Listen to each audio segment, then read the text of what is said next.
hapon po. Ito po yung nakolekta natin ngayong araw na to. Yung mga gulay sa palengke. Bali 3 lagayan puno. Bali ipapakain natin to na ano, hindi ko na chop-chopin.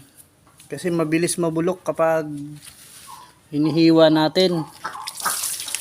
Susubukan kong hindi muna gagayatin to.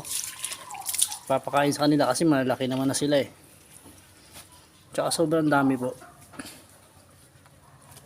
Pipiliin ko lang to para bukas naman po yung iba. At sa Sabado na naman tayo magpipick up para hindi mabulok yung mga ano natin. Mga gulay, hindi kaya ubusin ng mga alaga natin kapag ibigay natin lahat agad. Ayun yung alaga natin, nag-aantay sila.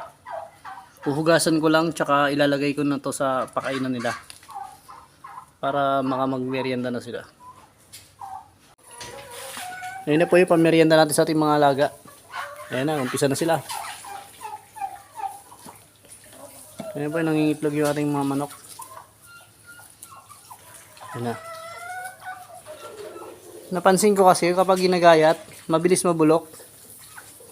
Pero titignan natin kung alin mas maganda, kung walang masasayang. Kasi pag ginagayat ko kagaya nun, yung kinakain ng pabo na yan, mabilis siya mangitim. Sayang yung gulay. Kahit hinihingi lang natin yung gulay sa palengke, nanghihinayang pa rin kasi yung gasolina natin araw-araw na pumupunta doon.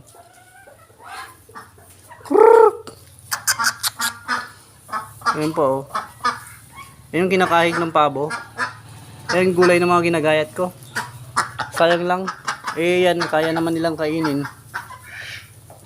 Nahihimay naman nila. Gaya ng pekindak na yan, ang takaw ng gansa oh, nakakain niya ng buo. Ngayon, swerte tayo ngayon kasi marami tayong nakuwang gulay. Ilang araw na nila mauubos to. Sana wag mabulok.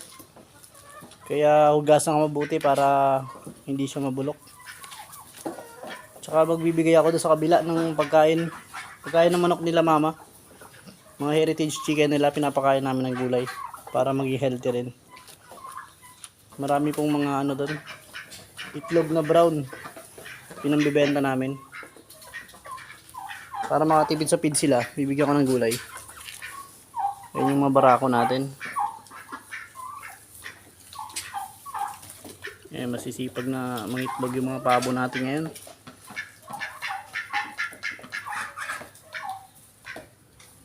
Ayan, si Kulit. Natingin dito. Hi ka Kulit. Mabait yan. Gagawin kong breeder yan. Gagawin kong paasawa ko sa Parawakan. Bibilang ko yan sa ano, Sinigpit. Bibilan natin ng mga ano yan, Parawakan na manok. Pang partner natin dyan. Ayun, nakikinig siya oh. Iba natin alagaan doon pa sa dulo. Yung mga pekindak natin oh, tsaka gansa, bakbak na sila. O dahan-dahan na kayo, marami pa dito. Mamaya yan, mauubos na nila yan. Tsaka yung sa taas pala, bibigyan din natin ng gulay. Para habang naglilimlim sila doon, organic yung kinakain nila. Yan. Kuha natin dito.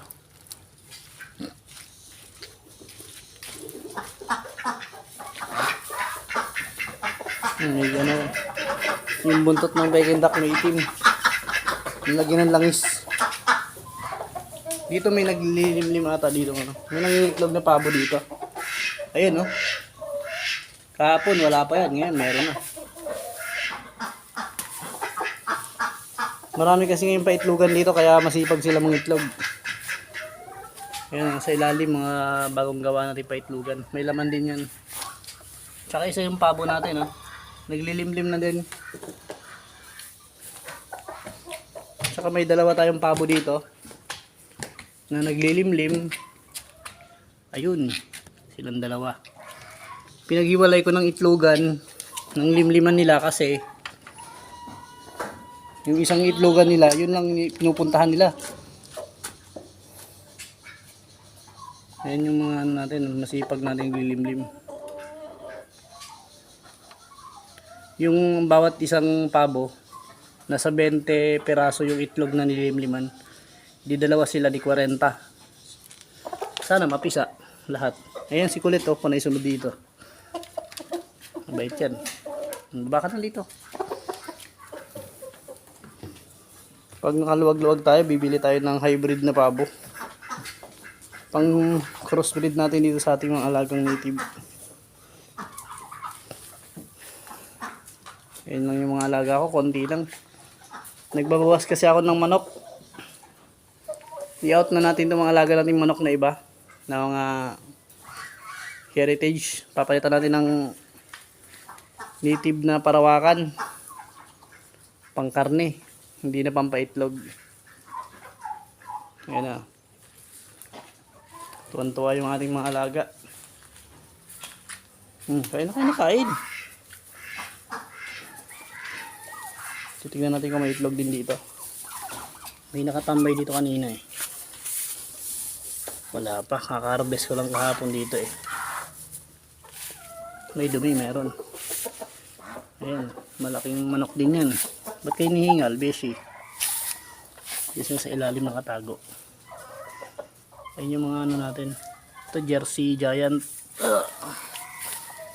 Nasa 2 kilo mahigit yung timbang po niyan.